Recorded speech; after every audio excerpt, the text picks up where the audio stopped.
আসসালামু আলাইকুম, কী অবস্থা? সবাই কেমন আছেন? তো আজকে শেষ বিকেলে ভাবলাম একটা ভিডিও করি।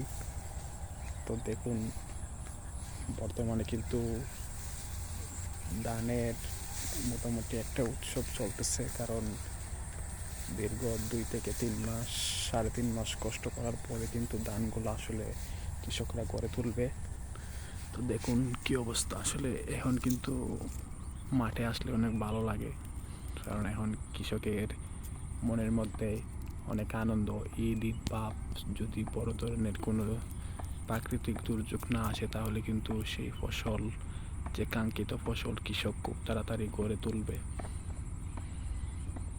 আপনারা দেখুন, আমি আপনাদেরকে দেখাচ্ছি। আমাদের মাঠে কিন্তু অনেক জায়গা, প্রচুর জায়গা, দেখেন